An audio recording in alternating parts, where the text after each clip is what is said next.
Bonjour à tous les amis, bienvenue dans un nouveau numéro de Quintet Express. On rigole parce qu'effectivement vous le voyez le lendemain, mais nous on vient de le tourner dans la foulée. Donc très heureux de vous accueillir de nouveau dans Quintet Express pour le nouveau Quintet qui nous intéresse, le Quintet de ce vendredi du côté de Paris-Vincennes. Départ 20h15, R1 C4, le prix Eudora.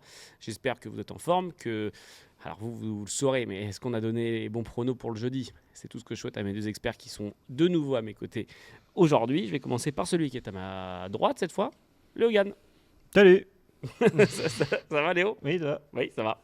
Super pour Léo. Et donc dans la foulée, à gauche, Dylan. Bonjour, Elliot. Ça va Tu t'es bien, pas oui. changé depuis hier. Ah oui, on n'a pas changé, hein, mon cher c'est Léo. Les secrets de la téloche. Oui, ah tout à fait. Les amis, on était ensemble pour analyser le quintet de Paris-Longchamp de ce jeudi. Et cette fois, on va analyser le quintet de Paris-Vincennes ce vendredi, le Temple du Trot, R1C4, une course européenne. Juste avant qu'on entre un petit peu dans le vif du sujet, vous savez, Quintet Express, Dylan et Léo vont vous donner leur base, leur outsider et leur rayure avant de vous donner leur ticket Quintet Plus. Et avant cela, je vais demander à Dylan de nous mettre un peu de contexte et de nous présenter un petit peu cette course. Oui, R1 C4, 20h15 à Vincennes. Oui. 2700 mètres de la grande piste, des chevaux d'âge, on les connaît très bien, hein, ces chevaux.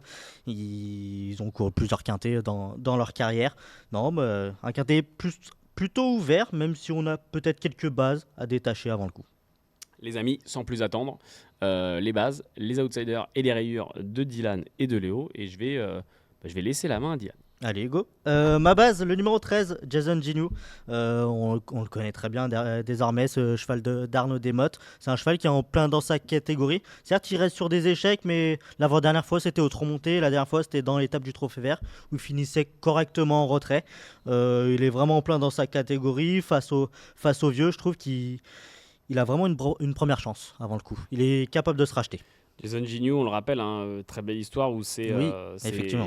Ses propriétaires sont les parents du petit Loïs qui était décédé à cause d'une maladie auto-immune et qui aujourd'hui, le cheval, dès qu'il remporte des gains, une partie de ces gains est reversée à l'association ELA pour lutter justement contre ces maladies et accélérer la recherche. Donc effectivement, une belle histoire autour de ce Jason Gignoux. Léo, ta base dans ce quintet. Ma base, ça sera la favorite, la logique favorite, c'est Jolie Star qui restait sur 3 succès chez Mathieu Moutier. Et la dernière fois, elle est partie favorite du GNT à Laval.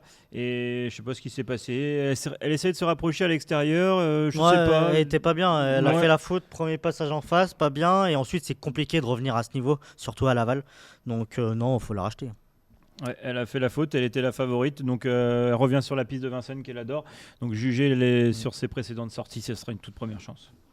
Cette numéro 4, Jolie Star, seul émoji vert de la course au départ et qui effectivement, hormis sa disqualification récente là dans le GNT, Jolie Star qui depuis qu'elle est arrivée chez Mathieu Moutier, effectivement fait feu de tout bois puisque c'était 3 victoires de suite consécutives et cette petite sortie de piste, j'allais dire la dernière fois. Léo, je vais te laisser la main sur ton outsider dans cette course.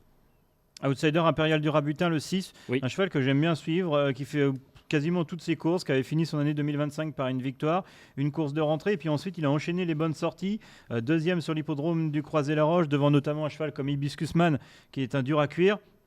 Quatrième, on a parlé de l'étape de Laval, mais lui était quatrième de l'étape de Lyon-Paris. À chaque fois, Jotun du Dôme, Easterman était battu par Japlou Turgot et lui terminait quatrième devant Harmonie du Rabutin et Dick Gemma.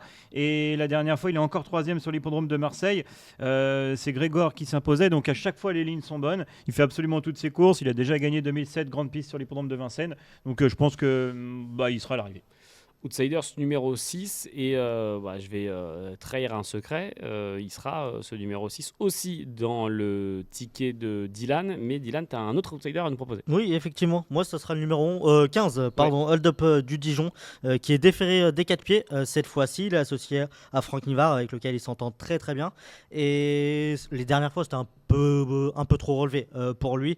Lorsqu'il terminait deuxième, il était uniquement battu par Cano, qui est un excellent élément de Cédric Mégissier, et devançait un certain Yalko Genila, qui a terminé deuxième récemment d'un quintet plus. Donc la ligne était bonne, déféré des 4 pieds, il se trouve plutôt bien engagé, il est associé à Franck Nivard, donc je le vois bien un peu pimenter les rapports. Et ensuite, pour terminer, messieurs, vos rayures, Dylan, de ton côté, ça sera numéro 11, Hello Paname. Oui, Hello Paname.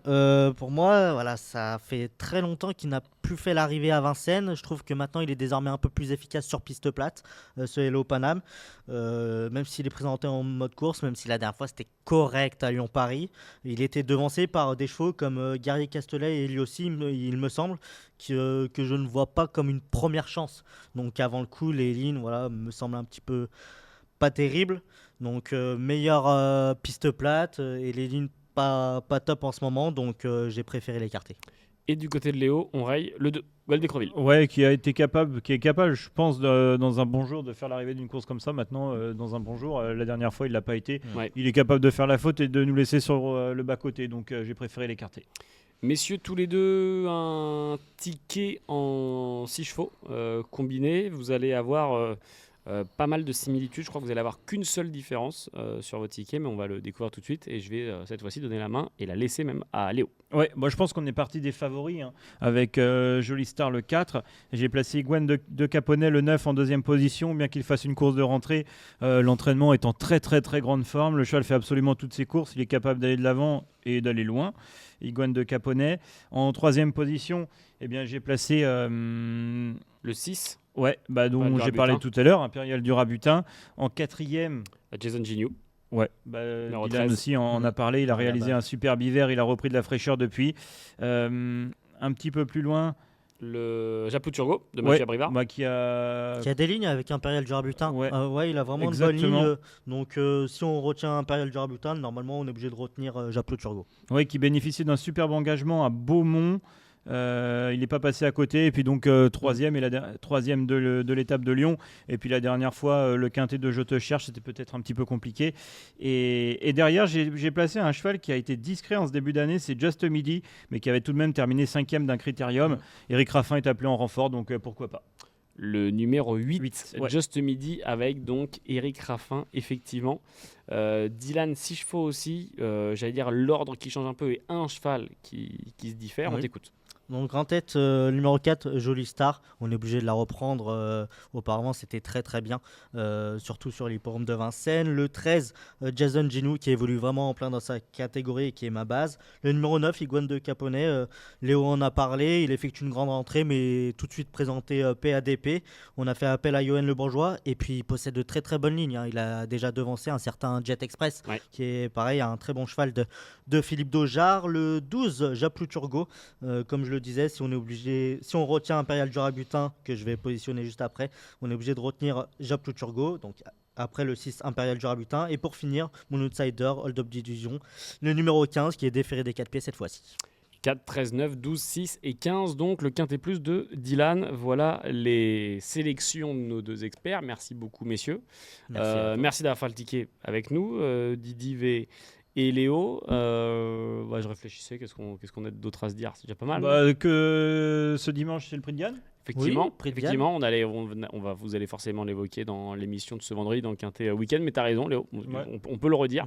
Qui ne sera peut-être pas quinté. Ouais, à voir. Sans doute on sait pas encore. Après, est-ce qu'il y a encore des supplémentations possibles, ou on est trop juste là au moment où on tourne? C'est déjà trop tard. Ça paraît compliqué avant le coup.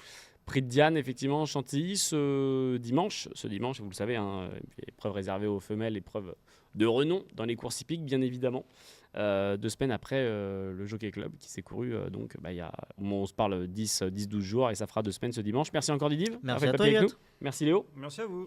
Et on peut se tutoyer. Et quant à moi, je vous dis à très vite. À très vite pour un nouveau numéro de Quintet Express, et vous nous retrouvez ce vendredi avec Quintet Week-end. Merci à tous d'avoir été avec nous. Bonne semaine de course, bon week-end de course, à très vite. Ciao.